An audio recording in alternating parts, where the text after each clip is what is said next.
natik mudrikun idrokan kasiran berpikir adalah bertanya adalah mencari jawaban adalah mencari kebenaran. Manusia hewan pencari kebenaran, lamun manusia encan mencari kebenaran berarti iya kakarak datang ke hewan doang. Geus kuari jelema anu encan neangan bener di jero awakna teh ieu adalah macem-macem.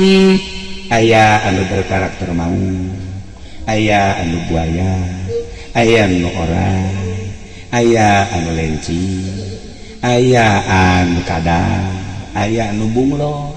Nah ieu mendek nanya bae jenis haji pendi naon. Ini nanya bae ieu. Ieu coba lamun kukula bisa diomongkeun kira-kira nya mun orai satuju. Tuh, satuju. Oh. Orai aja orainya orek koros. Gembul. Haji Bahri kadal. Terus di buaya. Atuh kabeh ge aya karakter-karakter eta. Nah, tinggal diragap bae aing naon sebenarnya. Lantaran urang teh kieu di jero awak eta lamun encan mudrikun idrokan kafiron terus encan diluruskeun berarti urang kakarak datang ke hayawan di jero tadi teh aya unsur-unsur hayawaniah. Tah disebut ngaranna nafsu. Melalui alam nabati, alam hayawani, alam ruhani.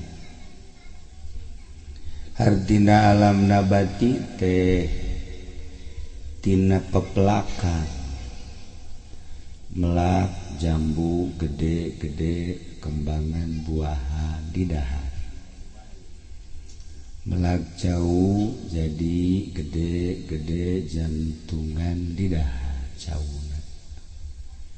Berbagai bubuahan nuku urang kasaksian ayeuna seperti itulah proses.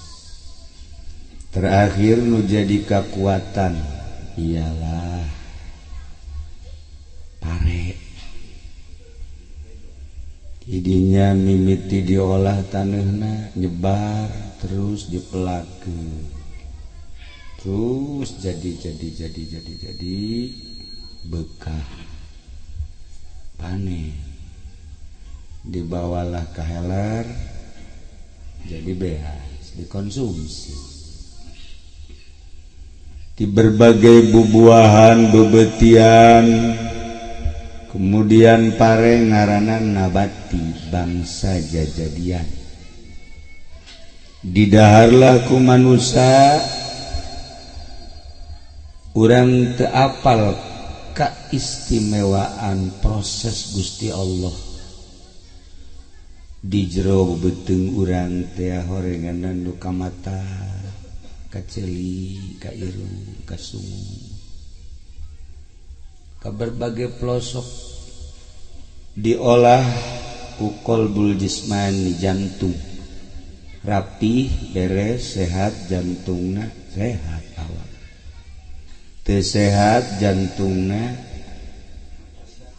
ya otomatis lah aya nu darah tinggi, darah lemah, gula, stroke. Ieu mah geus komplikasi. Saluran-saluran parga.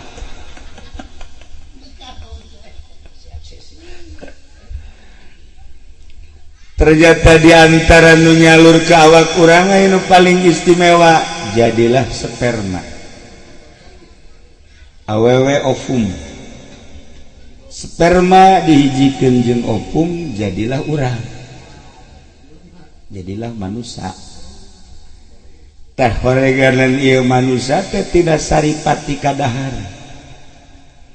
Jeleg urang segede kieu lamun tatadina kadaharanana melakna teu beres didahar ku urang jadi cai mani atuh teu beres bakal jadi jelemana atawa urang meuli ka warung beas duitna menang mali korupsi atuh engke bakal jadi spermana ge kos kitu geus atuh aya paribasa lamun bapakna lalai kalong atuh anakna ge jadi kampret anakna bapakna nyolong anakna nyopet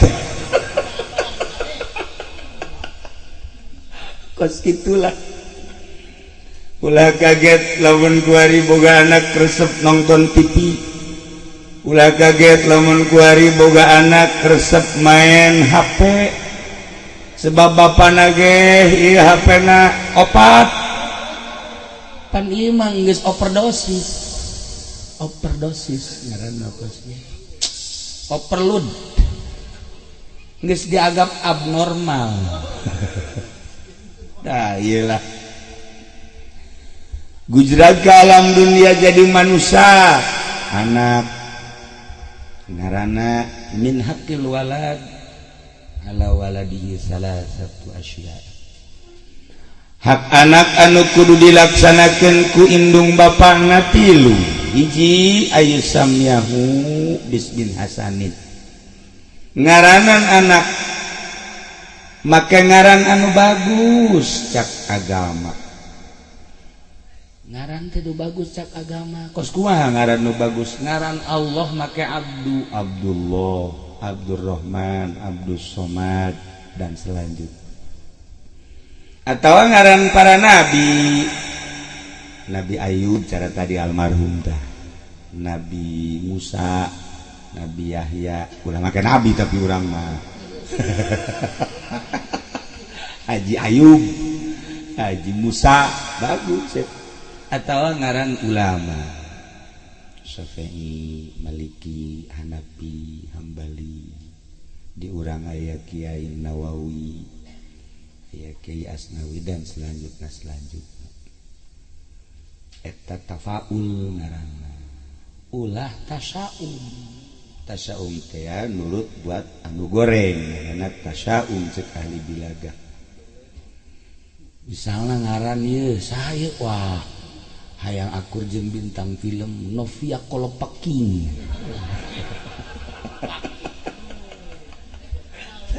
eta teu bagus engkena itu kadituna waduh atawa ieu mah ngaranna wah mantep cenah ieu mah ieu lantaran lalaki Ucok Harahap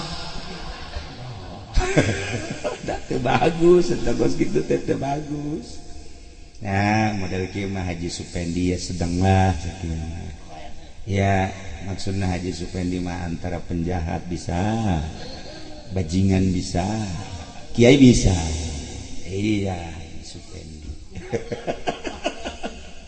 Kayak garan.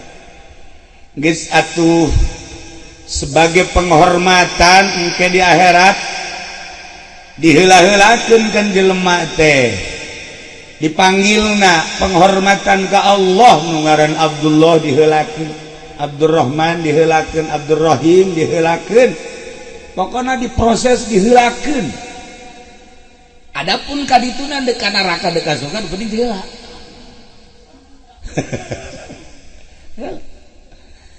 atawa ngaran-ngaran nabi penghormatan ke para nabi sebab nabi makan utusan Allah diheulakeun antak warige urang aya keutamaan mun lalaki make Muhammad atau Ahmad lamun awewe sayyidah dibahasakeun ku urang Siti geus tatarina we ge Supendi doang kukula ditambahan Muhammad Supendi tadina eueuh di Muhammad abeh di akhiratna diheulakeun ya kan itu pasti surga itu penting diheula pokoknya.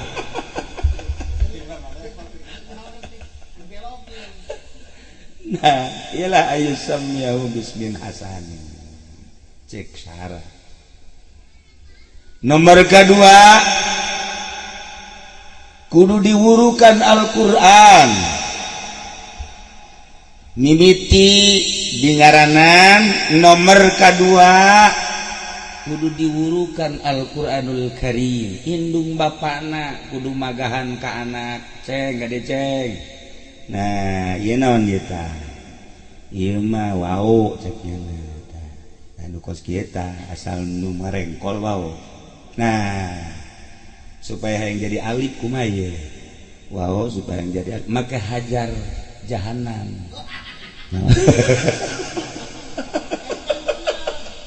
Jadi tina wau supaya jadi alif. Rusdi pagaweanana. Sakundak tunjuknya. Tuh kan kanyawan mengbrengsek kabeh ieu. Udah diurukan. Nya Qira'atul Quran. Ya alif, ya ba, ya ta terus datang ka meja. Terus datang ke bisa maca Quran. Duh, cak indung bapana boro-boro magahan anak aing teu bisa. Atuh bikeun ka Haji Bahri. Hayang teu beres kabeh. Bikeun urang ngaji qiraat kanu bisa kanu pas makharijul hurufna supaya jelas. Mumpung ayah ke Bang Haji Yasin ke Bang Haji Yasin kos kitu baheula wa di Cilongok teh anu barisa maca Quran magahan Bang Haji Yasin baheula teh kemudian Ustaz Hasanuddin Teku Lama tah baheula alhamdulillah. Nah nomor kedua wurukan Al-Qur'anul Karim. Nomor katilu wa ayyu zawwijahu kawinkeun atuh ieu nu mata kuari ngararaco ge lantaran angel ka dikawinkeun kuduna mah anak awewe teh umur 9 10 11 12 geura kawinkeun pas jana hayang aya kuduna mah santri ge sal umur 12 13 kawin ulah haju kadaluarsa.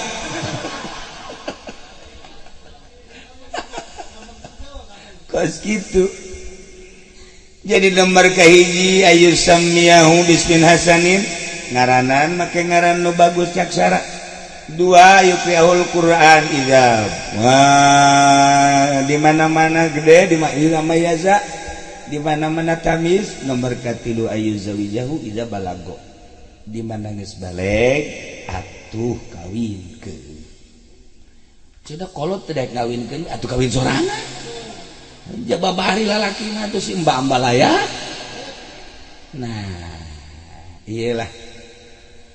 Cenah bogana kakarak hiji cara Haji Bahri. Napa? Ulah sieun-sieun Haji Bahri. Napa? Cenah geus mohon ka nu di imah. Nu di imana tetep can muka. Tetep can muka. Mantap pelampiasanna ka masjid. Ngomong bae di masjid jangan eta teh masa bener nama pelampiasan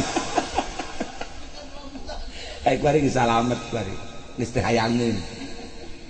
Nah iyalah urang sebagai manusia lamun nuturkeun ucapan Kangjeng Nabi mimiti di ngaranan make ngaran nu bagus cek sara mantep. Kemudian urang dididik baca Quran sehingga bisa baca Quran dengan fasih luar biasa. Terus kabelah itu memahami isi kandungan Al-Qur'anul Karim. Di mana orang geus pas kawin rumah tangga sakinah mawaddah warahmah.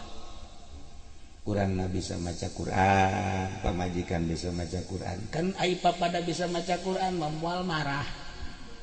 Aju seuri bae. Atuh moal marah ya salaki kasalahan setik pamajikan ngahampura. Pamajikan kesalahan setik atau salaki ngahampura tah cara diemi kukula di alam jasa mana lurah sok ngobrol bae jeung kula bi eta sih dicandung mana atuh dicandung ieu aya salaki atuh urusan eueuh atuh geus batur tah asana jembar hate tuh jembar eta nadak nya mah ngora bae ieu BMI mah ngora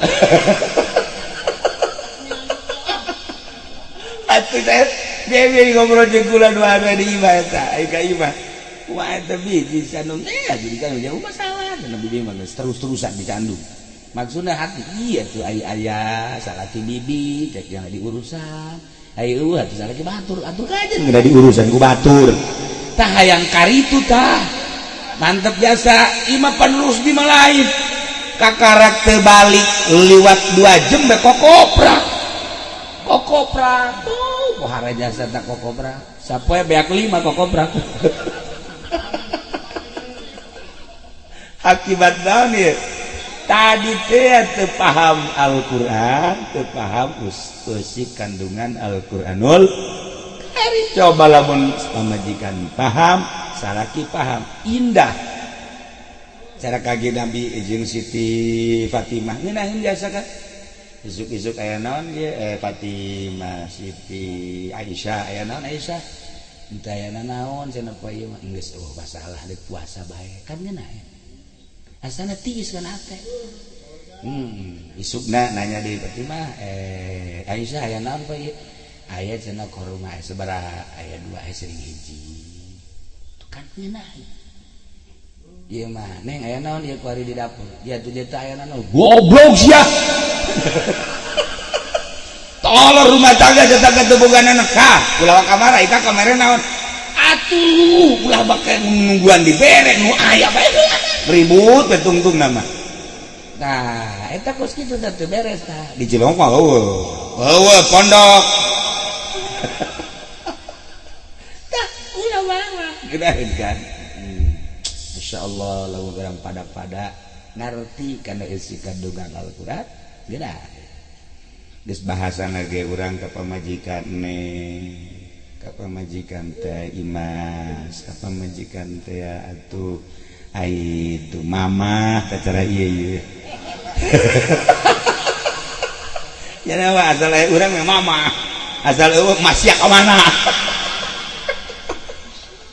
teu beres ieu dulu mah lolondokanna bisaan.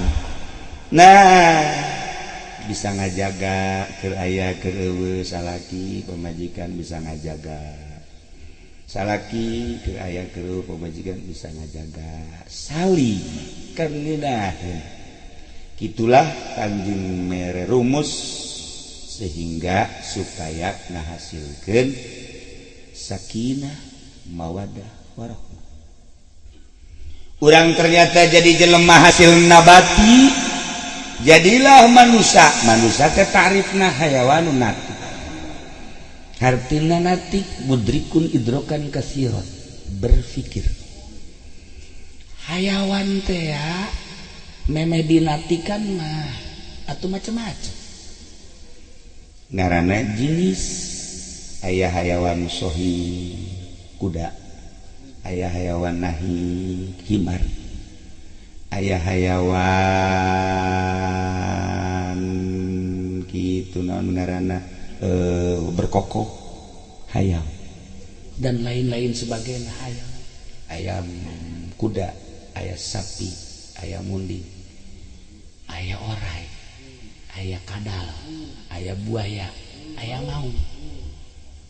Manusia lamun can diurus natikna sehingga henteu bisa berpikir sesuai jeung aturan atuh kakarak datang ka hayawan doang. Sebab mudrikun teh hartina natik teh mudrikun idrokan kasiran berpikir adalah bertanya adalah mencari jawaban adalah mencari kebenaran. Manusia hewan pencari kebenaran. Lamun manusia encan mencari kebenaran berarti ieu kakarak datang ke hewan doang. Geus kuari jelema anu encan neangan bener di jero awakna teh ieu adalah macem-macem.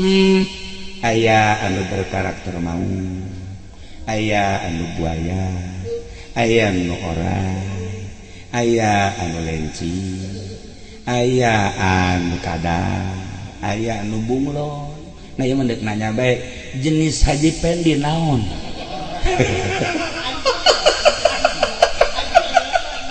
Ini nanya bae ieu. Ieu coba lamun kukula bisa diomongkeun kira-kira nya mun orai satuju. Tuh, satuju. Oh. Orai, aja oraina orek koros.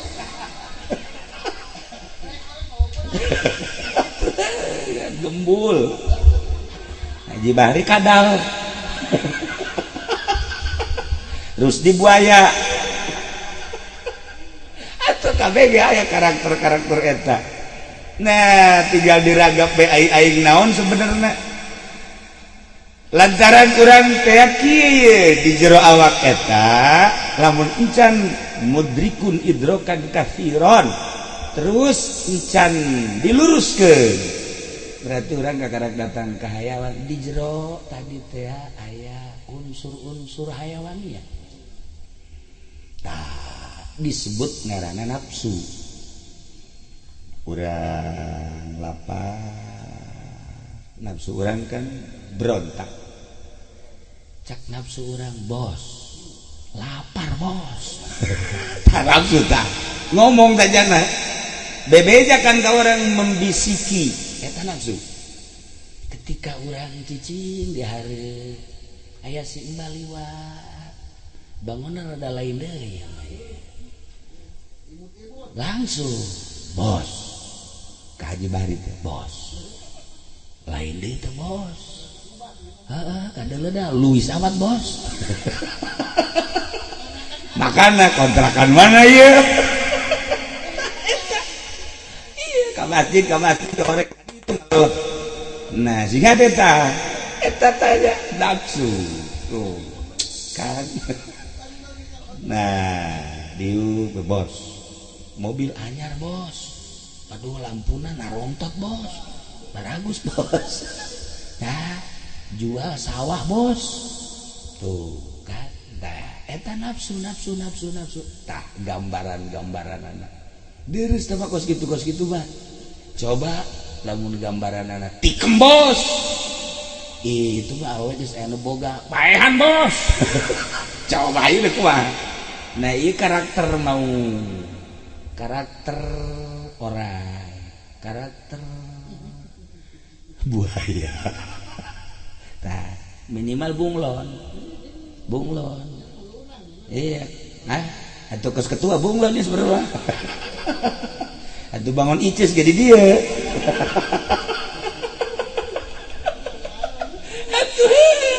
atuh jakade ge ka ditu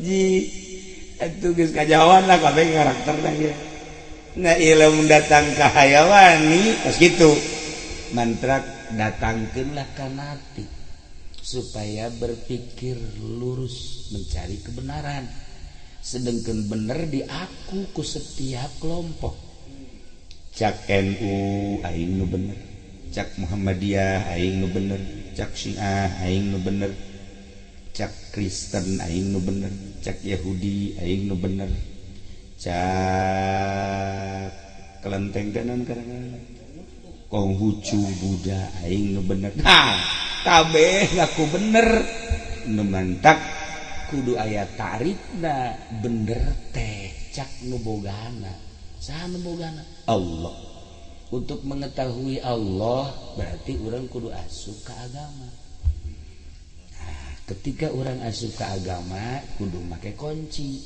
kuncina adalah kesembarangan iman geus iman heula urang mah ayeuna iman alhamdulillahirabbil alamin nah dengan iman urang bisa memasuki perpustakaan sebab agama adalah merupakan perpustakaan yang besar siapa saja silakan untuk memasukinya asalkan mempunyai kunci untuk membuka tidak sembarangan kunci yang teristimewa ialah iman. Urang geus iman ka Allah, iman ka Kangjeng Rasul. Tinggal asup geus aya di jero, urang bisa nempo nu mana nu bener nu mana nu salah, nu mana nu bener nu mana nu salah, berbagai kaidah aya di dieu. Karak urang jadi al insan hayawanun natik. Satungtung urang encan ngopenan kana sifat hayawanaya urang teh masih kene jejelemahan sakumaha tadi karakter maungna aya kene karakter macana aya kene karakter buayana aya kene karakter orayna aya kene malah lain dipiceunan ka oray anakan anakan Haji Pendi orang ini mah koros kan incua atuh kan teu beres-beres incua anakan kudu makan orang itu ditaklukkeun supaya ulah marakayangan atuh pa di mareuneuh ngajuru anak anak tareuneuh deui ngajuru deui atuh amalaya datang ka cicit nah gitu kene mau anakan Haji Bahri anakan dia tak iya bunglon-bunglonna orai-oraina maung-maungna kudu ku urang diurusan minimal ku urang teh kudu tidak berdaya kadanan dipaehan supaya tidak berdaya diantarana kumaha aya jelema lempang kemudian manggih orai sanca ngaringkel ditoel-toel dan ku jelema biasana galak orai tapi ngaringkel batang lagi geus teu bisa kicep-kicep aca horenganan ieu orai sanca teh lapar kaliwat lapar sehingga teu berdaya geus atuh henteu bisa nanaon tah ieu ge orai nu Haji Pendi ulah dibere ulah dibere kadaharan bae atuh payahna puasa ieu mah pan tadi di tuh urut tuh di urut tuh orai beu orai koros ieu mah kenyataan mah atuh orai koros aya deui bapana orai koros naon kana-kana orai kadut orai kadut jadi orai koros mah ngan ngadahar doang orang kadut mah merekat engke ge gara-gara we bakal nah iyalah nya karakter eta ku urang kudu dilunakeun satungtung teu dilunakeun ku urang encan jadi natik anu sempurna ketika can jadi natik anu sempurna kabahayaanna naon kabahayaanna ketika urang maot orai ka bawah ketika orang maut maung ka bawah ka jero kuburan ketika orang maut buaya ka bawah ka jero kuburan nu mantak lamun ahli hikmah ya ne supi jadi takdir ti Kangjeng Nabi jelema di kuburan kok jadi orai di kuburan kok jadi buaya di kuburan kok jadi kala tah horenganan sakumaha tadi teu diurusan ka bawah ka kuburan urang sedengkeun bakal pae lamun urang bakal pae yakin kudu diurusan abeh urang maot orai teu ka bawah ka kuburan urang maot buayana teu ka bawah ka kuburan tah supaya kos kitu urang minimal eta orai di kuburan teu berdaya nah lamun urang urusan belah dituna Rasul Nabi wali beladina solihin kir hirup dakene geus jadi ahli ruhani natikna sampurna ahli ruhani mah bisa komunikasi jeung para wali jeung para solihin bisa neropong ke alam barzah contoh seperti Sayyidina Umar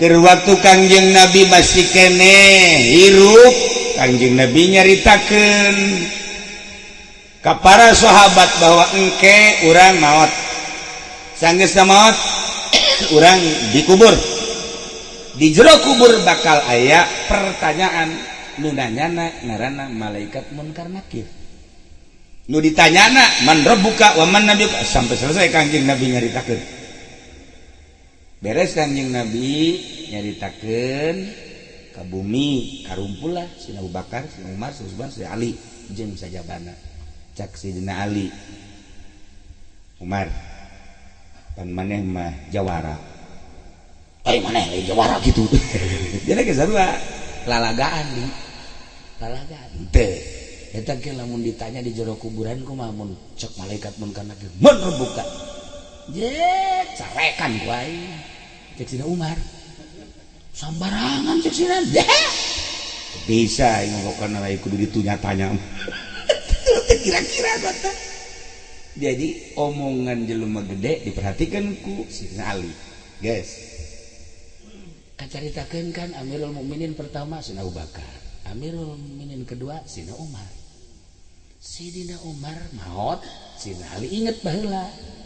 Mun maot ditanya, cenah geus dicarekan. Nah, langsung kubur Sidina Umar. Begitu dikubur, beres talqin baralik kabeh. Sidina Ali kan ropong melalui ruhani di kejauhan nempokeun. Tah ahli Allah mah bisa nempokeun di kuburan. Bener bae. Sidina Umar didatangan ku Munkar Nakir, langsung ditanya man rabbuka. Cek Sidina Umar, hai sembarangan nanya mananya ulah gagak teuing. Man rabbuka cek malaikat Munkar Nakir, Allah. Sidina Umar aing balik tanya deui, ai pangeran sia sana? Abo eta si Munkar Nakir culak cileuk ge. Sidina Ali seserian, Sidina Ali seserian diderpokeun ka ku sahabat. Ai si Ali, Sidina Ali itu Sidina Ali kunaon seserian aya naon? Ya Sidina Ali mah padahal keur nempokeun di kuburan. Sidina Umar ngarekan Munkar Nakir. Ya seserian Sidina Ali. Waduh hebat amat Umar. Masya Allah. Ai praktek cek Sidina Umar teh kieu. Lain masalah tanya anana ye. Tetapi ieu rupa robah. Ulah menikos kieu-kieu boy mah lamun lain kula nu ditanya namun bisa ngajawab. Wayana ti mimiti kuari. Awas rupa nu sopan nomor kedua ulah gagah tinggi ulah galak tinggi. Awas diancem gua itu. Eta Sidina Ali seserian bae. Sidina Ali patuh cenah ieu Umar. Lain bae tentara padang pasir nya mah oreng. Oreng malaikat ge dicarekan munyana. Seserian bae teh Sidina Ali. Nah, ti harita beres ditanya mah terus. Dia terus Sidina Umar aya tanya deui aing. Kayaknya tugas mah tugas bae. Dia tanya terus, "Waman Nabi uka?" Leuleuh saha sih cenah. Wa kiblatuka? Atuh ditanya tak kitu. Nah, jadi ti harita lemes. Nan kula usul kuari ka malaikat Munkar Nakir. Tetap nanya ieu mah galak bae. Geus dikasih pesan ku kula. Nu sejen ulah ieu mah tetep singgala. Sebab kasalahanna loba jasa. Masya Allah. Didatangan dah sahabat yang ada tangan Sidina Ali. Kunaon eta seserian dicaritakeun seperti tadi. Masya Allah. Terakhir ucapan Sidina Ali, Sidina Umar lain bae jadi tentara di dunia, nyalametkeun agama, tetapi nyada nyalametkeun umat sampikeun ka di jero kubur masih tanggung jawab. Iyalah Sidina Umar mata ku hajar lamun urang terus hadiah ila arwahi ashabi Abu Bakar Umar Utsman seperti eta. Masya Allah Sidina Ali ge kideung bae. Beres ditanya langsung Sidina Umar nyamperkeun ka Kangjeng Nabi. Ya ieu Kangjeng Nabi makomna ieu Sidina Abu Bakar, Sidina Umar di Madinah lamperkeun keciri ku Sidina Ali ditempokeun bae. Langsung dipeluk ku Kangjeng Nabi diusah. Cak Kangjeng Nabi, Umar atuh kunaon nyarekan malaikat. Cak Kangjeng Nabi, ampura Tuhan, ai ka kula mah masalah, tapi engke ka umat-umat Tuhan oh bagus. Cak Kangjeng Nabi geus bagus. Ku Kangjeng Nabi di alam. Jadi Sayyidina Umar mah luar biasa nyalametkeun umat di dunia datangkan di akhirat, datangkan di jero kubur. Iyalah Sayyidina Umar. Masya Allah masih keneh loba nu kula sok dicaritakeun tentang Sayyidina Umar kayak iraha-iraha deui. Ngan ieu mah keur carita ngurusan tentang hayawaniyah sehingga takluk nafsu-nafsuna datanglah ka ruhaniyah. Nah urang teh ya minimal mengenal ruhani, mengenal jati diri urang. Carana ya ngaji. Sakumaha tadi nu dititah ku Kangjeng Nabi urang, Kangjeng Nabi Muhammad sallallahu alaihi wasallam. Adapun hirup deuk jadi nanaon masalah. sebab teu kudu bae jadi kiai, teu kudu jadi ustad. Di zaman sahabat yang menjadi pedagang, menjadi tentara, menjadi polisi, anu bisnis dan lain sebagainya. Sarua sebab silih rojong, lamun teu silih rojong agama moal maju. Ketika ngabutuhkeun onta, ketika ngabutuhkeun kuda, ketika ngabutuhkeun senjata, atuh di mana lamun nu dagang. Geus jadi pedagang, pedaganglah, dagang nu diridhoan ku Allah. Jadi tentara, jadilah tentara nu diridhoan ku Allah. Jadi polisi, jadilah polisi nu diridhoan ku Allah. Jadi pemerintah, jadilah pemerintah nu diridhoan ku Allah. Jadi kiai ge sarua, jadilah kiai nu diridhoan ku Allah Subhanahu wa taala. Abah urang mengenal ruhani, sarua sauyunan agama jadi gede. Indonesia lamun jaradi kiai kabeh atuh TV sepi. Atuh lurahna mau nonton TV ka dieu marhaba ka ditu marhaba. Cakurana naonan ieu sih. Tengah peuting aya nu zikir di TV puyeng nih ngategena. Orang resep nonton TV dia kan aya nu joget bener deh. Tuh kan Haji Pendi maksud oh iya di pagaweanana. Tah ieu lah jadi rame di alam dunia kulobana kitu naon kana si manusia nya alhamdulillahirabbil alamin urang mah kuari aya di lingkungan ngaji, kemudian ibadah, kemudian setik mengenal. Nah gitulah ala kadar tentang ulasan ngaran nu bagus, didik Al-Quran sehingga paham, kawin nu bagus supaya sakinah mawaddah warahmah. Ulah haju urang teh dicarekanan bae ku pamajikan. Salah nafsu segala naon, dukun bae disalahkeun. Oh ka dasar jeung Haji Patin teh tadina. Nafsu mah lulu. Nah iyalah kemudian orang jadi hayawaniyah nah orang nu tadi teh kudu ditaklukkeun supaya orang merasakan ruhaniyah. Urang lamun datang ka ruhaniyah maot eta tenang tentrem komo di jero kuburanana sebab maot bagi jelema nu maksiat komo kafir nyeri jeung bakal jadi penjara siksa. Bagi solihin komo wali Allah jadi kenikmatan istirahat tur pangkat ditambah-tambah terus di jero kuburanana. Masya Allah, mudah-mudahan orang kabehan jadi ahli Allah subhanahu wa ta'ala, dipakai karidho ku Gusti Allah subhanahu wa ta'ala, sehingga orang di akhirat hiji jeung ahli Allah di bawah bendera kanjeng Nabi urang kanjeng Nabi Muhammad sallallahu alaihi wasallam. Ala kadar mau izati sim kuring dina ueun ieu dicekakeun sakieu hapunten tina samudaya kalepatan sareng kekiranganana. Allahumma fi ila aqwamit thariq. Assalamualaikum warahmatullahi wabarakatuh.